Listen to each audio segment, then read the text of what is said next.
মূল সমস্যা হচ্ছে ফ্যাক্ট হচ্ছে আপনার সমস্যা হবে আপনার, সেই জন্য আপনার ইয়ে করে বলা হচ্ছে। পুরাতন নকশাতে আমরা মাপ ঠিক করছি, যেহেতু এটা আপনাদের মৌখিক কথায় সবাই সম্মতি যে পুরাতন নকশাতে জমিটা পরিমাপ হচ্ছে বা পরিমাপে মানে নিচ্ছেন, সেক্ষেত্রে সব জায়গায় পুরাতন নকশা দিয়ে মানে নেবেন।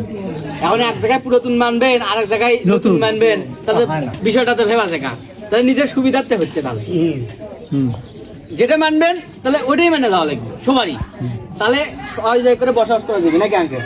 এটা হচ্ছে নিয়মের কথা, আইনের কথা। এখন বিষয় হচ্ছে নতুন নকশা যে মাপবো আমরা 97 ফিট। এক সেকেন্ডের দিকে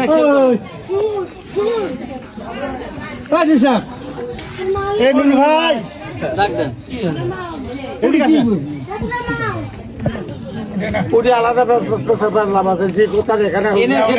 একটু সমাধান হয়ে যায়। এখন বিষয়টা হচ্ছে নতুন পুরাতন নকশা দিয়ে তাহলে নেওয়া লাগে। পুরাতন নকশা মাপ হচ্ছে 102 ফিট। তা তো আপনার যে আগেকার খুঁটো গাড়া আছে তার থেকে 2-6 ইঞ্চি একটু সরে, তাহলে এতদূর পর্যন্ত যদি এই বেচারা যদি 100 জায়গা বাই করে দেওয়া হয়, তাতে আপনার দাঁড়াবে 4 ফিট 3 ইঞ্চি। কথা 4 ফিট 2 থেকে 3 ইঞ্চি দ্বারা জায়গা এদিক আসবে। আর যদি পুরাতন দিয়ে দেওয়া হয় তাহলে 4.5 ফিট জায়গা আসবে, প্রায় 4-5 ইঞ্চি এখানে কম বাড়া। এখন বিষয়টা হচ্ছে যেহেতু নতুন নকশা দিয়ে মাপটা এদিকে আসতেছে, এদিকে আসে কিন্তু আপনার ইয়েতে ভ্যারি করতেছে, এই জায়গাটুকু কিন্তু আপনি কিন্তু পাবেন না, আজ হলেও পাবেন না, কাল হলেও পাবেন না।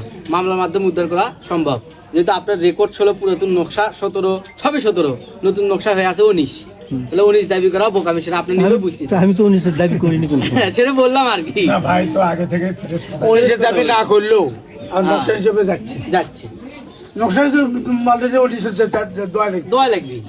এখন বিষয়টা হচ্ছে এটা কমপ্লেইন দিয়ে পরে ঠিক করে নিতে পারতেছে। হ্যাঁ, ভাই সহযোগিতা করলে ঠিক করে নিতে পারতেছে। অটোমেটিক ঠিক হবে। অসহযোগিতা করে তাহলে এদের জন্য একটু সময় সাপেক্ষ হবে। আর যদি সহযোগিতা করে তাহলে চট করে হয়ে যাবে, অল্প ডেটেই হয়ে যাবে। হ্যাঁ।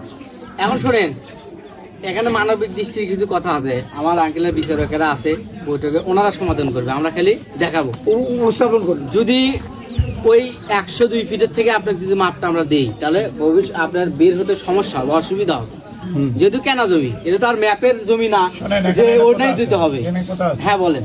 কথা হলো যে ভাইয়ের বের হওয়ার রাস্তা আছে, বুঝতে পারছেন? ভাই রাস্তার কথা এক সময় চিন্তা করছিল, কিন্তু পরে তার এটা হয়ে ওঠে। এখন যেহেতু রাস্তা হচ্ছে, এটা রাস্তা হলে তখন মানুষের চিন্তাধারা যেরকমই থাকে যে রাস্তা আমার এমনি, আমার একটা সোজা একটা রাস্তা আমি পাচ্ছি, তাহলে আমি ঘুরে যাবো কে?